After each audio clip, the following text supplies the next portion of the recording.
Eis aqui o teu servo, o teu ungido, Deus, certo com a palavra, já está em seu coração. Assim, Senhor, aquele que o Senhor deu ao teu filho, Pai, dê a nós também como alimento, Senhor. Dê a nós, Senhor, como alimento, como alegria, Senhor, que podemos sair daqui, Senhor, repletos, Senhor, da sua presença, e que o seu nome seja glorificado. Use o teu servo, o teu ungido, em nome de Jesus. Graças a Deus. Meus irmãos, a paz do Senhor. Pode se assentar. Muito obrigado, Deus abençoe. Antes de eu falar um pouco aqui da palavra, irmãos, homens presentes na igreja, dias 5, 6 e 7 de junho, nós teremos aqui nessa igreja linda o maior congresso de homem de todas as galáxias. Onde tiver um congresso de homens em alguma galáxia, esse aqui é o maior, é o mais bonito, é onde tem os homens mais cheirosos, os homens mais belos, está aqui. Pergunta para as esposas deles para ver se elas não vão dizer isso que eu estou falando. O Tiago e o Coutinho, o Coutinho é o Herbert, eu falo Coutinho, mas é o Herbert.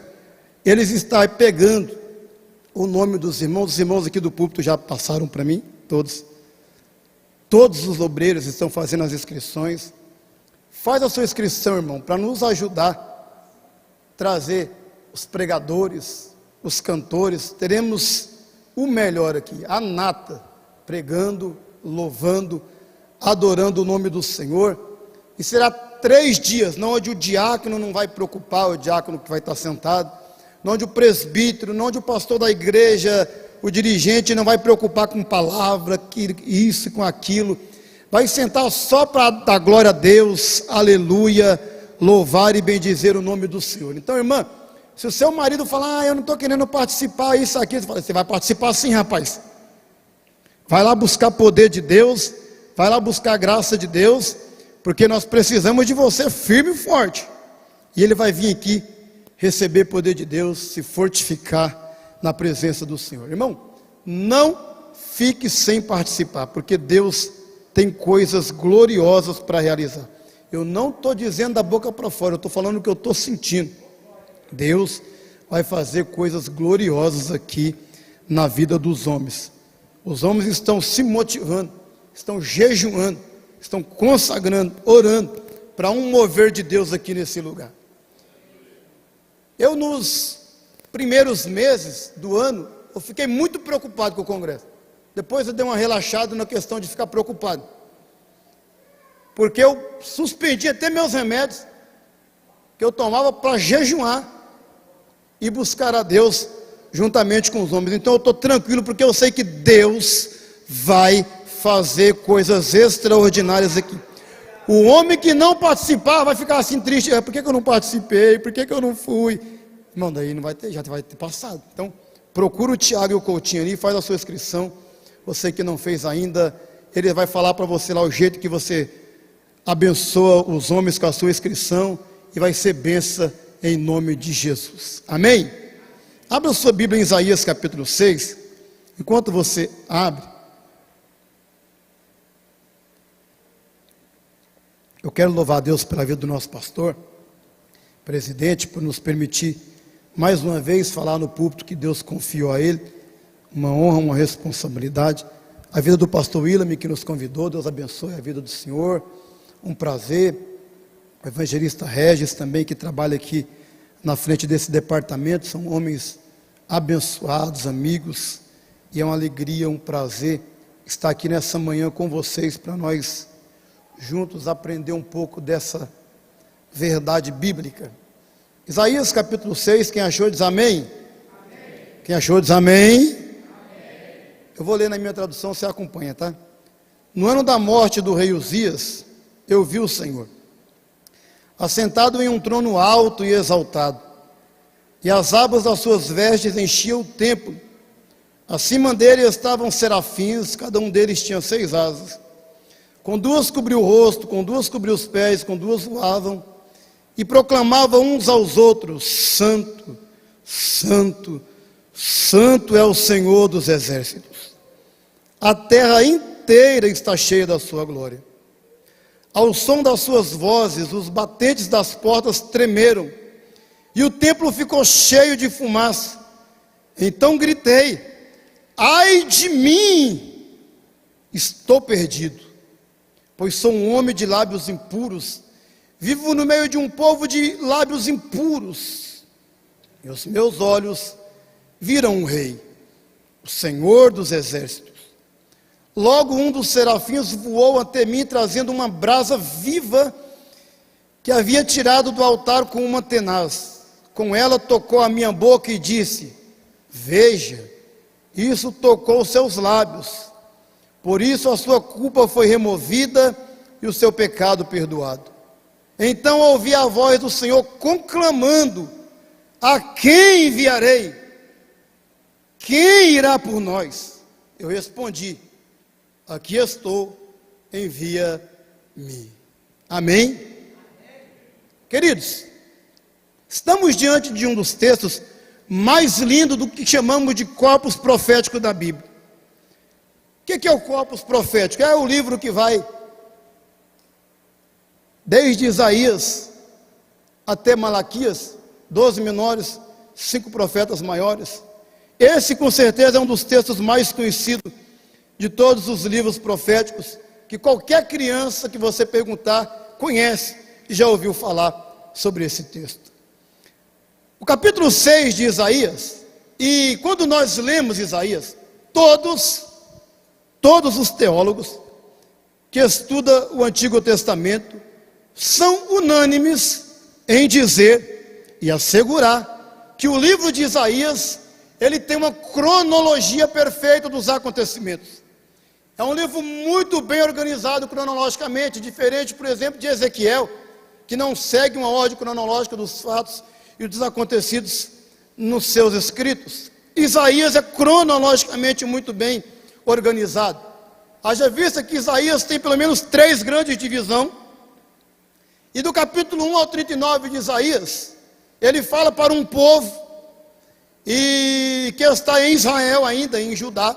Do capítulo 40 para frente, ele vai escrever de forma profética para um povo que será levado para um cativeiro, que será levado para longe da sua terra. E o capítulo 6, ele tem um tom de que ocorreu antes do capítulo 1. Logo, se o capítulo 6, os acontecimentos dele foram antes do capítulo 1, o capítulo 6 fere a cronologia tão assertiva de Isaías, fere a cronologia tão assertiva desse livro profético de Isaías. Aí, existem alguns pensamentos acerca disso. O primeiro pensamento é que, na hora de organizar o livro de Isaías, por um descuido, aquele que organizou, tacou o capítulo 6 na onde está e não deveria estar antes do capítulo 1. Lembrando que não existia capítulo nessa época. Essa ideia de capítulo é mais recente, do ano 1200 para cá. Na época era tudo escrito diretamente, sem esse negócio de capítulo, sem esse negócio de tema. Era um escrito de uma forma extensa, sem essa divisão. Mas na hora de colocar e de agrupar, colocou o capítulo 6 aqui.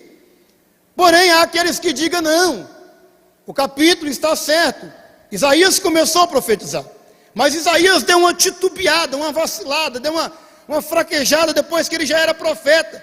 Então Deus chama ele novamente, um dia que ele vai no templo orar, e Deus se revela a ele, chama ele novamente, purifica ele, fortifica ele novamente, e fala: agora vai e profetiza, prega, fala novamente, continue o seu ministério, eu já te perdoei, pode ir e continuar o seu ministério. E existe um outro pensamento, que é um pensamento do qual eu sou mais pendido para ele, que é um pensamento de que o capítulo está também no lugar certo, mas por um outro motivo.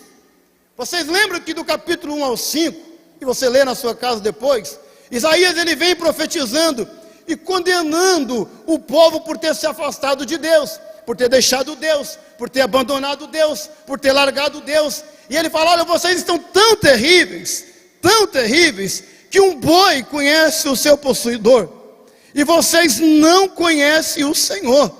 Vocês estão pior do que um animal irracional, porque vocês desprezaram, abandonaram, deixaram Deus, que deu tudo para vocês, que fez tudo para vocês, E no capítulo 5, ele começa a condenar o povo com ai disso, ai daquilo, ai daqueles que fazem isso, ai daqueles que fazem aquilo. E Isaías, ele era do alto padrão da sociedade, ele era da casa real. Alguns dizem que ele era sobrinho do rei Uzias. E Isaías, ele tinha aquela vida jovem, aquela vida, os historiadores vão dizer que aqui ele tinha uns 20 e poucos anos, aquela vida boêmia, tinha tudo, não tinha problema financeiro, não tinha problema com amizade, não tinha problema com nada, mas tinha o temor de Deus. Tinha o temor de Deus no coração. Até porque o rei que está no trono, aqui no dia que Deus vai chamar ele, foi um rei muito temente a Deus, embora dê um pequeno deslize no final já, a gente vai falar sobre isso, mas foi um homem que temeu a Deus, foi um homem que levou o povo a buscar a Deus. E quando o rei levava o povo a buscar a Deus, todo o povo ia atrás do rei e buscava a Deus, é claro, com raríssimas exceções. Só que Isaías, ele começa profetizando e falando de um povo que não está nem aí para o que está acontecendo, porque o rei está pedindo, porque o rei está chamando. O povo está cada vez mais se distanciando do Senhor. Isaías, ai de você, ai de você, ai de você. Irmão, e você sabe muito bem que uma coisa é eu chegar aqui no púlpito e falar para você, para o homem, irmão, seja um bom marido, trate bem a sua esposa, e eu chegar lá onde eu moro, e alguém dizer assim, esse cara está mandando ser um bom esposo, mas ele bate na mulher, ele é ruim para a mulher. Uma coisa é eu chegar lá em Minas, onde a gente estava, e eu pregar para o povo, gente, vocês precisam ser constantes na igreja, estar presente na presença do Senhor, e o povo é verdade, aleluia, a gente precisa ser constante mesmo. E aí o pastor Ilami, aí os irmãos que estavam lá olharam para mim, esse cara vai na igreja uma vez por mês, e está aqui falando que a gente precisa ser constante. Então eu pregar longe da onde o povo não me conhece, eu falar longe da onde ninguém me conhece, é fácil. Agora eu levantar a mão, eu levantar a voz, da onde todo mundo me conhece, da onde todo mundo sabe quem eu sou, e eu falar, ai de você, ai de você, ai de você, irmão. Cria-se um pavor, cria-se um movimento contrário, e mais ou menos o que aconteceu com Isaías. De repente os colegas de Isaías chegam para falar, Isaías, de onde você tirou essa ideia? De onde você tirou essa autoridade de falar ai pra gente? A gente te conhece, rapaz, você gosta de um vinhozinho também, a gente te conhece, rapaz, você gosta de uma musiquinha também, a gente te conhece, rapaz, você gosta de uma piadinha também, Isaías. Isaías, a gente estava ali ontem, a gente estava ali esses dias reunidos ali, e a gente viu como que você age. Você não tem autoridade para falar ai pra gente. É complicado você pregar na onde você conhece. Aí, irmãos, Isaías relata como foi esse encontro que ele teve com Deus. E da onde vem a autoridade dele apontar o dedo e dizer, ai de você. E para que ele passe para eles essa autoridade, ele revela para eles como foi o encontro que ele teve com Deus. De que maneira ele teve diante de Deus e Deus lhe deu essa autoridade. E aí aqui no capítulo 6, relatando, ele vai dizer, gente, se eu estou dizendo ai, se eu estou denunciando o pecado de vocês, se eu estou falando da maldade de vocês, não é porque eu sou melhor, não é porque de um dia para o outro nasceu uma luz aqui e me transformou, não é porque eu dormi, no outro dia eu acordei e falei, não, agora eu vou denunciar pecado, eu também não queria fazer isso, não estava nem na minha cabeça fazer essas coisas, só que tem uma coisa, eu fui no templo, eu entrei na presença do Senhor, eu vi a glória do Senhor, e antes de eu falar ai de você, eu falei ai de mim, que vou perecendo. Isaías estava antes de eu dizer ai de Judá, ai de Israel, ai do opressor, ai do adúltero, eu vi a minha maldade, eu reconheci o meu pecado. E quando eu vi a minha maldade, o meu pecado, eu gritei, ai de mim, que vou perecendo. porque eu sou um homem de lábios impuros, que habito no meio de um povo de impuros lábios. Sabe o que Isaías está dizendo, irmãos? Não tem problema se o profeta de hoje, ontem não era alguém capacitado para falar. Não tem problema se o profeta de hoje, ontem teve uma vida diferente, teve uma vida que não agradou a Deus. Não tem problema. O que não pode é o profeta chegar aqui para profetizar, para falar, para dizer, sem ter tido um encontro com Deus, sem ter tido uma vida transformada. E o que não pode é o profeta subir aqui em cima com mentira nos lábios, com malícia, com lascívia, querendo passar uma coisa que ele não é. Por quê? Porque tem gente que quando pega esse microfone, ele se transforma. Ele não dá glória a Deus nunca, mas quando ele pega, ele dá glória a Deus. Ele não fala língua estranha nunca, mas quando ele pega o microfone, vem uma língua estranha, não sei de onde, não sei de que jeito, e ele fala, ele prega com autoridade, ele fala com autoridade, mas quando ele não está aqui, ele não é esse profeta. E por que ele não é? Porque ele não teve um encontro com aquele que chama o profeta. Porque ele não falou, ai de mim. E quando Isaías fala, ai de mim, ele está dizendo, eu reconheço o meu pecado, a minha miséria.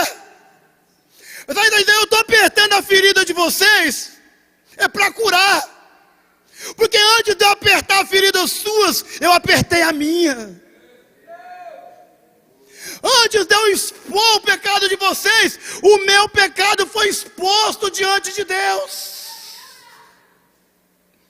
Porque, irmãos, repare o que eu vou dizer. Quando você vê uma pessoa que ela prega muito sobre adultério, uma grande chance que ela tem uma fraqueza nessa área. Quando você vê uma pessoa que prega muito contra a mentira, é uma grande chance que ela tem uma fraqueza nessa área. Porque a pessoa fala daquilo que é a fraqueza dele para tampar o que é a fraqueza dele. Para encobrir o que é a fraqueza dele. Então Isaías está condenando todo mundo. E ele está dizendo, gente, é mais fácil vocês me ouvir.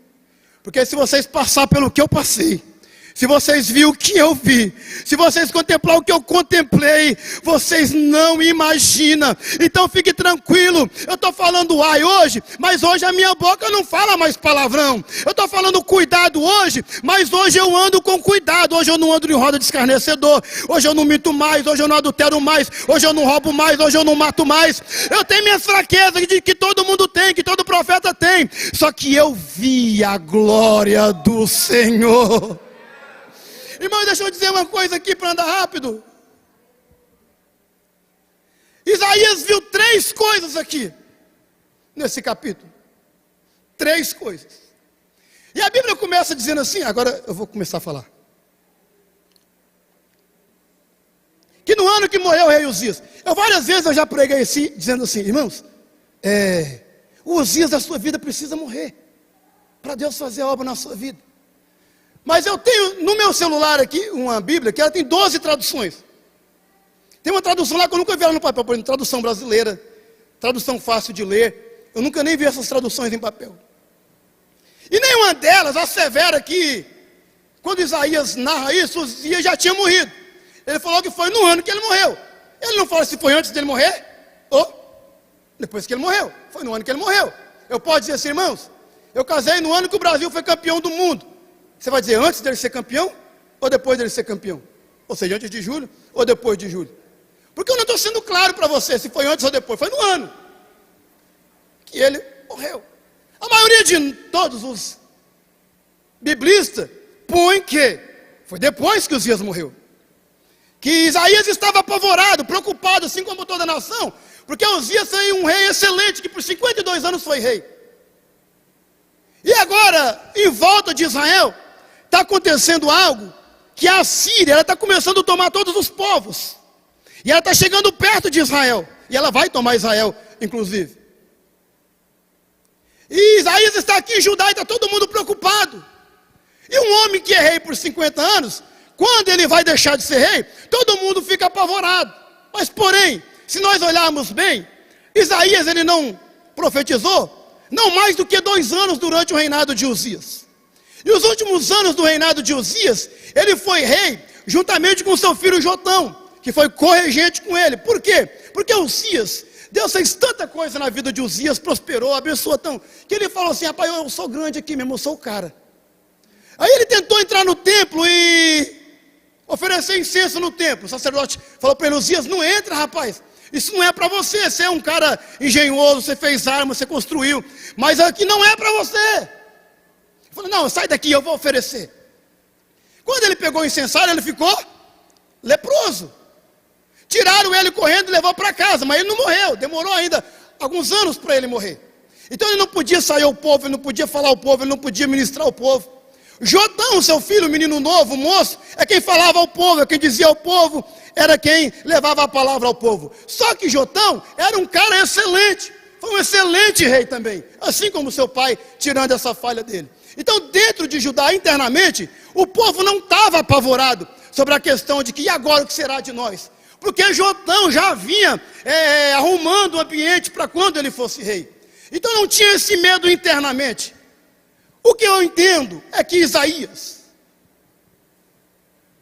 que sentiu de Deus que precisava de uma mudança, ele vai ao templo, assim como toda a família. Imagina a família reunida, família real. Vamos orar pelo rei, pela estabilidade de Israel, pela estabilidade de Judá. E ele vai orar ao Senhor. E eles vão buscar ao Senhor do jeito dele, embora disse que ele ainda não estava totalmente purificado.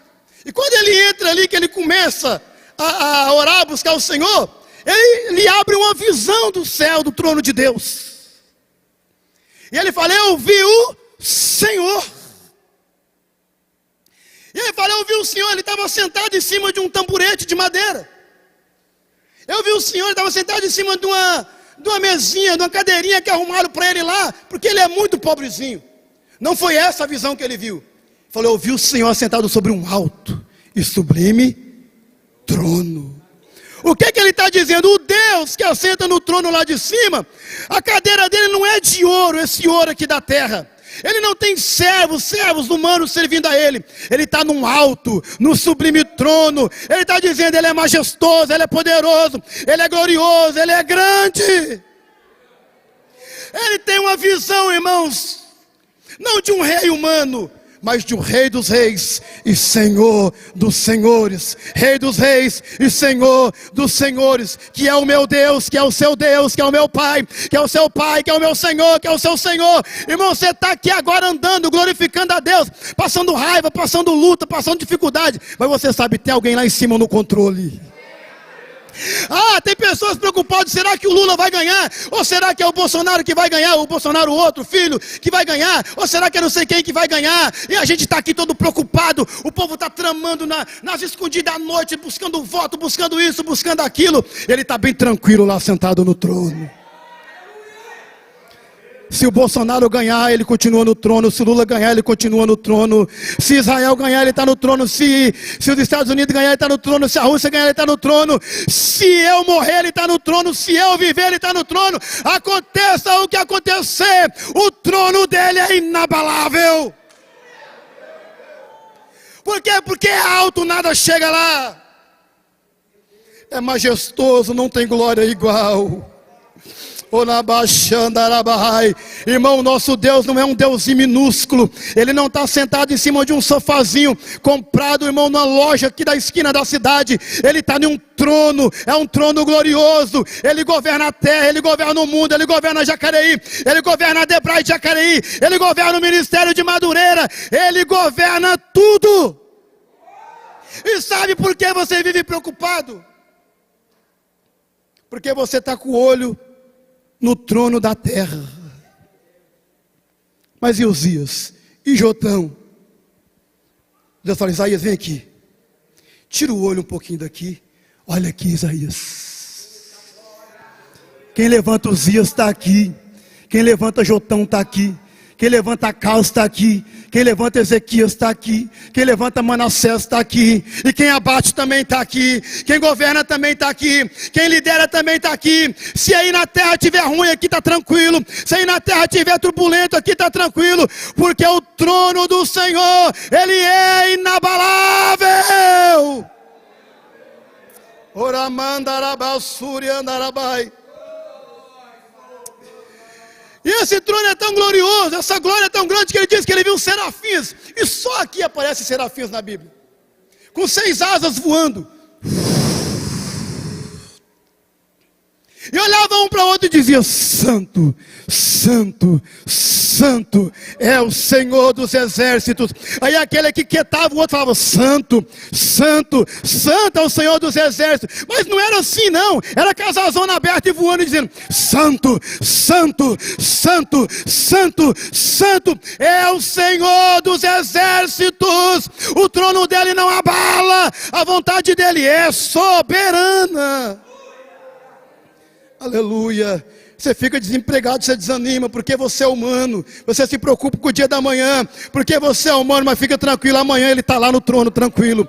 E o ano que vem ele está lá no trono sentado tranquilo. E daqui 1000 anos ele está sentado lá no trono tranquilo. E para todo sempre ele é rei. O trono dele não se move. E o trono dele não se movimenta conforme, irmão, nós agimos aqui não. Não importa o jeito que a gente age aqui, ele continua firme. Ele só se move quando é para estender a mão e te abençoar. Ele só te move quando tem um pequenininho de Jacó orando, clamando, chorando, buscando. Aleluia. Se nessa noite você quiser ver o movimento do trono de Deus, ele vai se movimentar ao seu favor, mas para te abençoar, para te curar, para te livrar, para te libertar. Ele está no trono, está olhando por você. E ele diz que os serafins com 2 mãos cobriu o rosto. Isso fala de reverência a Deus. Eu estou aqui servindo Ele, mas reverência. Eu sou grande, mas Ele é Deus. Eu tenho um monte de asa, mas Ele é Deus. Eu sou cheio de fogo pelo corpo, mas Ele é Deus. Eu sou grandão, mas Ele é maior, Ele é Deus, reverência. Ele está ensinando para Isaías: na presença do grandão tem que ter reverência. Não tem ninguém tirando o Pai, o Filho e o Espírito Santo que não seja criatura do haja de Deus, da mão de Deus. Então todos devem prestar reverência a Ele. A Bíblia diz que é Ele que levanta reis e é Ele que abate reis, porque Ele está no controle de tudo. Irmão, se você quer ser abençoado por esse Deus grandão, é melhor que eu e você tenhamos reverência. Reverência. Reverência. Eu não sou, o Senhor é.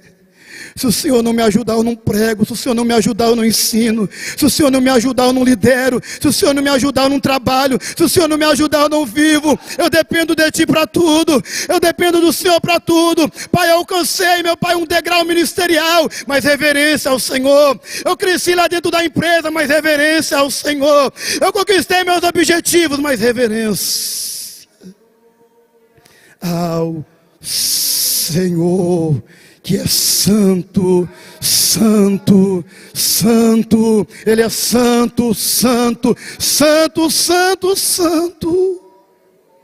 Com 2 cobriu os pés. Está falando de humildade, está dizendo: eu não dou um passo se não for na direção dele. Meus pés estão cobertos.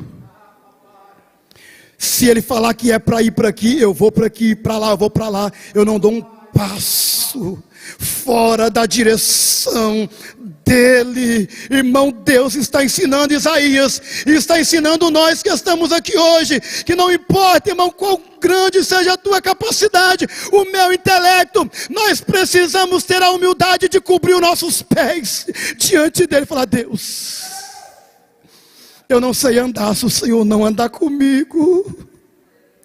Eu não sei girar se o Senhor não girar comigo.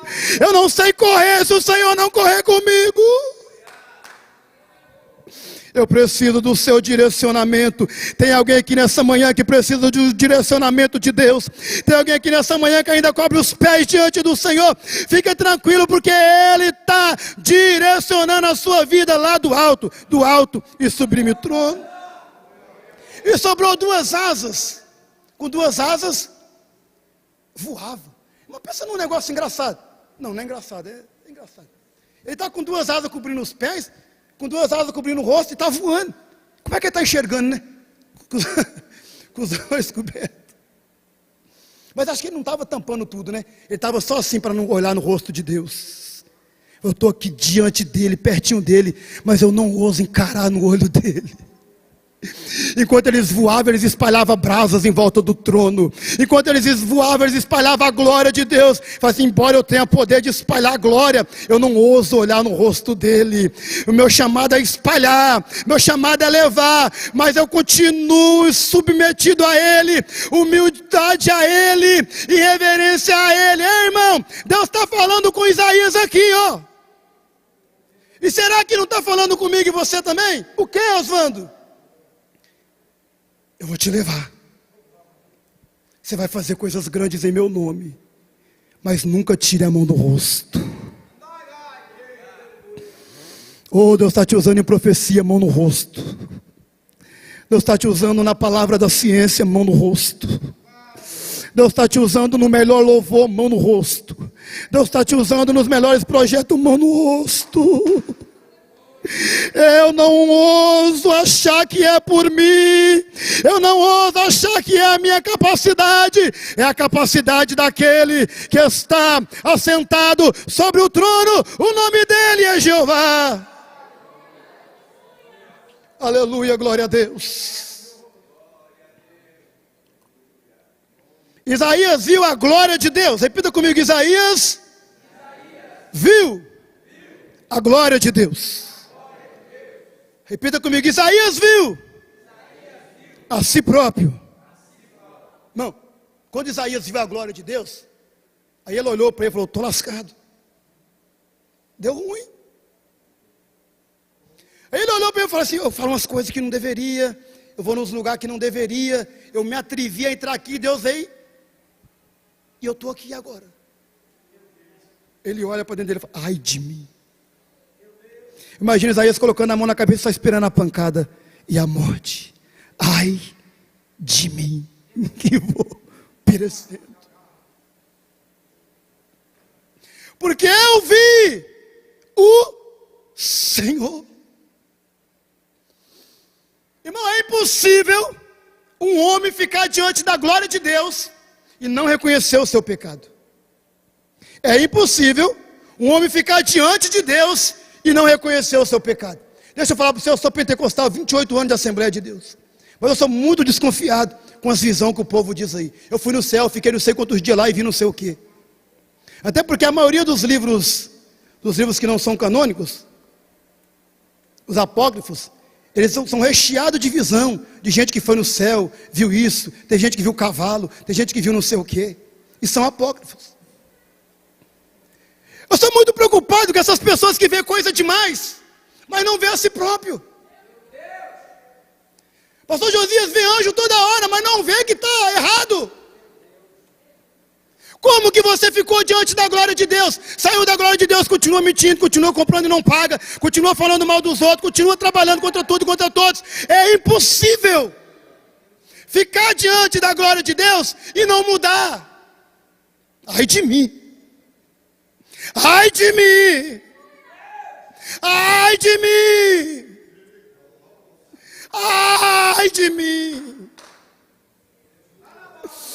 Não é ai de você, é ai de mim! Anarabaxandarabaia. Os serafins gritavam, toda a terra está cheia da sua glória. Era Deus dizendo para Isaías, você não tem desculpa para pecar. Que você poderia dizer, não, eu moro lá no interior, onde não tem igreja, não tem nada, não tem desculpa. Não, eu moro lá não sei onde, não sei o que, não tem desculpa. Porque na onde você for na terra, a glória dele está espalhada. Você não tem desculpa para pregar. Eu vou lá no norte, a glória está lá. Eu vou lá no sul, a glória está lá. Eu vou lá no nordeste, a glória está lá. Eu vou lá no Japão, a glória está lá. Eu vou lá no fim do mundo, a glória está lá. Porque toda a terra está cheia da glória dele. Lê o livro de Jó e você vai entender o que eu estou falando. Deus está dizendo, Jó, quem que criou o gelo? Você sabe quem é que segura o gelo para que ele não derreta antes do tempo? E Deus vai falando para Jó da sua grandeza. Ou seja, na onde você vai, tem uma árvore plantada ali com uma flor. É a glória de Deus que está mantendo aquela árvore com a flor. É a glória de Deus que está fazendo as nascentes dos rios reverter água. É a glória de Deus que faz o sol sair e esconder todo dia. Então não tem desculpa para pecar. Porque na onde você vai, a glória do Senhor. Outra coisa que ele viu quando ele viu a si mesmo, ele viu que ele precisava ser purificado. Só que quando você entrava no templo em pecado, você entrava com o quê? Com uma oferta, um bezerro, um carneiro. Isaías não levou nada, porque até então ele não tinha tido noção de quão pecador ele era. De repente ele se vê diante da glória de Deus, ele olha do lado, não tem um cabrito para ele oferecer, pedindo perdão. Não tem um bezerro para ele oferecer, não tem nem um par de rolas, não tem uma flor de farinha, não tem uma libação, não tem nada. Eu estou vendo Deus, eu sou pecador, e eu não tenho nenhuma oferta, eu estou perdido. Por quê? Porque eu preciso ser purificado. Eu preciso pelo menos morrer purificado. Aí nessa hora o serafim vai lá debaixo do trono de Deus, porque no trono de Deus tem brasas de fogo, com uma tesoura, e pega uma brasona e vem voando até Isaías. Irmão, você já imaginou a cena? Isaías não correu porque não tinha perna para correr, gente. Um ser grandão com 6 asas vem voando ao seu lado, com a brasa na tenaz, e o corpo deles era cheio de fogo. E vem para o lado de Isaías,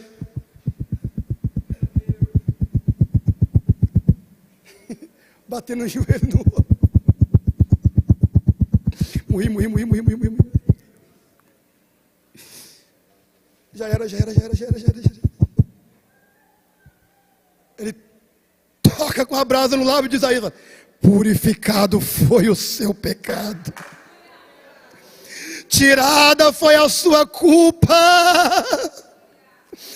Deus não mandou o serafim para matar, Deus mandou para perdoar. Isaías, hoje não vai precisar do bezerro, hoje não vai precisar do carneiro, hoje eu mandei o meu anjo purificar os seus lábios, purificar a sua vida. Isaías, seja purificado.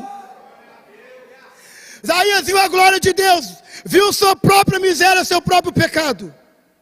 Repita comigo, Isaías viu a obra de Deus. Foi a terceira visão que Isaías teve. Eu acho engraçado as coisas que Deus age, porque Deus purificou os lábios de Isaías, mas abriu os ouvidos. Você já pensou que da hora? Deus purificou os lábios de Isaías. Quando o serafim volta, que ele está purificado, falando, não morri, beleza? Ele escuta uma voz de Deus falando, quem há de ir por nós? Quem enviarei? Irmão, pastor Reis, Deus podia chegar e falar, agora que eu já não te matei, te perdoei, agora vai lá e faz. Você tem uma dívida comigo, porque se era para estar morto, está vivo. Então você tem uma dívida, vai lá e faz. Só que Deus é tão legal, que Deus está aqui. Quem há de ir por nós? E olhando assim de canto de olho para Isaías. Vamos ver se ele se tocou, né? Quem há de ir por nós? A gente precisa de um profeta, a gente precisa de... Quem há de ir por nós, né? Sabe que Deus fez tudo aquilo para atrair Isaías? Mas Deus quer que Isaías sinta que ele foi voluntário em aceitar a missão, voluntário em aceitar o chamado. Então Deus está olhando para Isaías, quem há de ir por nós? Não tem ninguém.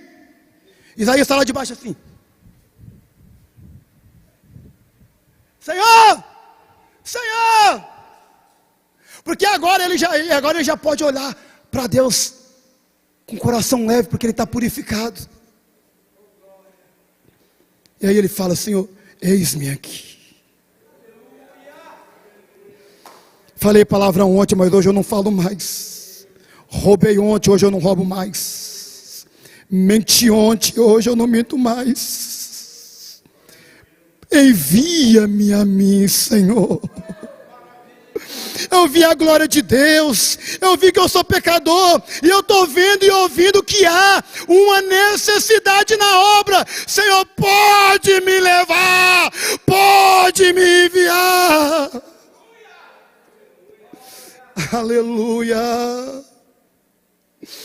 Deus precisa de homens. Estamos num culto missionário. Deus precisa de mulheres que tenham visão da obra, que se prontifique para a obra, que se coloque na posição para a obra. Pastor, porque tem tem gente que vai e volta porque não viu a glória de Deus antes de ir. Porque tem gente que começa e para porque não viu a glória de Deus e não viu o seu pecado antes de ir. Vai por emoção, vai por interesse. Mas Isaías falou: eis-me aqui, envia-me a mim. Eu vi a glória, eu vi meu pecado, Senhor. Agora eu quero ir, eu estou pronto para ir. Aí Deus pega, fala: Isaías, então vai. A mensagem é essa, eles não vão ouvir não. Não tem problema, eu vou assim mesmo, porque eu fui perdoado. Não tem problema, eu vou assim mesmo, porque eu fui sarado. Não tem problema, eu vou assim mesmo, porque eu tive um encontro com o Senhor.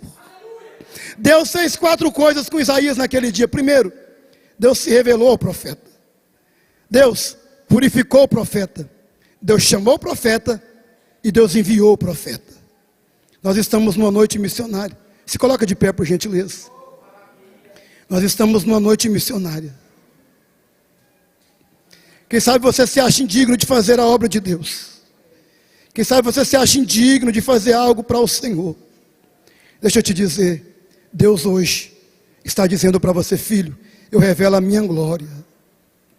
Revelo o seu problema, o seu pecado. Não é porque eu quero te envergonhar ou te matar. É porque eu estou precisando de você lá na Índia, lá na China, lá na Amazonas, lá na Bahia, lá em Minas, lá no bairro, lá na rua, lá na viela. Deus está precisando da sua vida. Que você se levante, que você reconheça o seu pecado e faça o ide do Senhor. Eu não posso deixar terminar essa palavra nesse culto missionário sem dizer: irmão, minha irmã, Deus está precisando de gente que vai. Mas Deus precisa de gente que vai sarado. Deus precisa de pessoas que vai curado. Deus precisa de pessoas que vai, mas vai consciente de que primeiro ele viu a glória de Deus. Eu quero orar com você. Feche os seus olhos onde você está. Aleluia. Você que tem desejo de fazer a obra de Deus, de fazer mais por Deus, coloca a sua mão no seu coração. E você que sente que, embora já tenha anos de igreja, ainda não viu a glória de Deus. Pastor, eu não vi a glória de Deus ainda, porque eu ainda faço as coisas erradas, eu ainda vou em lugares errados, mas eu quero ser um profeta. Eu quero fazer a obra de Deus. O serafim vai descer aqui hoje enquanto você ora. Enquanto o grupo canta, o serafim vai te purificar. Sem precisar de bezerro ou de boi, apenas de um coração contrito. Pai, tem vários missionários aqui no meio da igreja. Tem várias pessoas, meu Pai, vários pregadores que nunca pregou. Tem vários evangelistas que nunca evangelizou. Tem no coração desejo, arde no peito a vontade, mas Senhor, não teve um encontro com a sua glória ainda. Não viu a tua majestade sobre a vida dele ainda. Não raiou sobre a vida dele a necessidade da mudança. Ele faz coisas erradas e acha que é normal. Ele fala coisas que não deveria, mas ainda acha que é normal. Não tem como o Senhor usar essa boca. Não tem como o Senhor usar essa vida. Mas ele tem desejo